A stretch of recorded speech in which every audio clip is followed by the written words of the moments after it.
బక్రీద్ పండగ కార్యక్రమాలకి ముందుగానే ఎటువంటి గొడవలు జరగకుండా పోలీసు వారు పీస్ కమిటీ ఏర్పాటు చేసి మమ్మల్ని అందరూ ఆహ్వానించడం జరిగింది.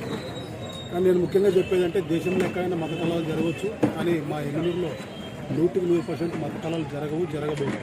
ఎందుకంటే మా చిన్నతనం నుంచి అయితేనేమి పెద్దలు ఒక మంచి కుటుంబీకుల్లాగా హిందువుల్ని, మహమ్మదుల్ని, క్రైస్తవుల్ని కలుపుతూ ఈ ప్రాంతంలో ఒక మంచి వాతావరణం ఏర్పాటు చేసేవారు. దానికి పెద్దలకు మేము ఎప్పుడు సదా కృతజ్ఞత ఉంటాం. రాబోయే దినాల్లో కూడా ఈ ఎమ్మినూరు ప్రాంతం ఇలాగే శాంతితో సమాధానంతో ఉండగలరని నమ్ముతున్నాం. ఏదైనప్పటికీ మనమంతా భారతీయులము, ఎమ్మినూరు ప్రజలంతా ఒక్కటే. ఇక్కడ అందరూ కూడా అన్ని పండుగలు సమానంగా జరుపుకుంటారు. అది బక్రీద్ కానీ, రంజాన్ కానీ, క్రిస్మస్ కానీ, వినాయక చవితి కానీ అన్ని పండుగలు సమానంగా జరుపుకుంటారు. కాబట్టి మనమందరం కూడా సోదర భావంతో ఉంటూ, మనకి ఇక్కడ ఇందాక పెద్దలు చాలా విషయాలు చెప్పారు.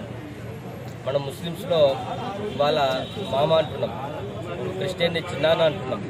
ఎందుకంటే మన పెద్దలు మనకు ఆ విధంగా ఒక మంచి దారిని చూపించారు.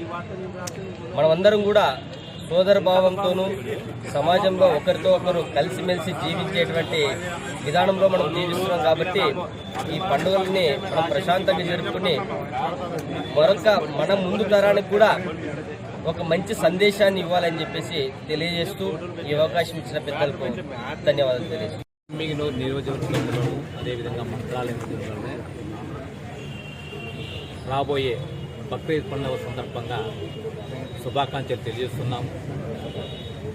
ఈ ఎమ్మిగనూరు పట్టణంలో పోలీస్ స్టేషన్లో పీస్ కమిటీ ఏర్పాటు చేయడం జరిగింది. ఈ పీస్ కమిటీలో వివిధ వర్గాల ప్రజలు, మత పెద్దలందరితోనూ కూడా ఎటువంటి ఎవరి మనోభావాలు దెబ్బతినుకోకుండా ఉత్సాహంగా పండగ ప్రశాంత వాతావరణంలో జరుపుకోవాలని మేము తెలియజేస్తున్నాము.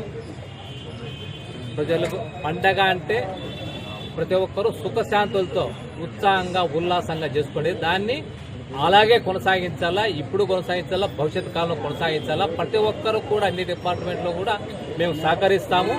మీరు కూడా మాకు సహకరించాలని కోరుకున్నాం. Thank you.